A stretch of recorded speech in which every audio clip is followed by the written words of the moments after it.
Welcome to the Tech Egg. Don't get scrambled. Enjoy the video. You start by importing the song and stems into your DAW so you can hear everything immediately. First, set the project sample rate to match the source. This avoids timing or pitch shifts. Then, line up the main track at bar 1 and import any vocal or instrument stems on separate tracks. Once done, label tracks and color code them so you can find parts fast. This helps you focus on edits rather than hunting files, which speeds the whole process. You now clean and shape the audio, zoom into waveforms and remove clicks or breaths with precise cuts or short fades. Use a low-cut filter around 80 Hz to remove rumble and a surgical EQ to reduce boxy frequencies. This clarifies space for vocals. Time-align any doubled takes and nudge them to lock rhythm.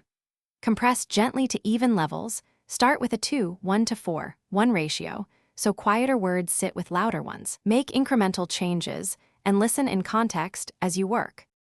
You finish by balancing volumes and panning to create a clear stereo image. Small reverb and delay add depth without muddying the mix. Put a gentle limiter on the master to prevent clipping and export at 24-bit WAV for archiving or 320 kbps MP3 for sharing. If you hear crackling or pitch issues, make sure all tracks share the same sample rate and that no clips exceeded 0 dB. If artifacts persist, bounce problematic tracks individually and re-import them. Thanks for watching. Consider subscribing if I helped unscramble your problems.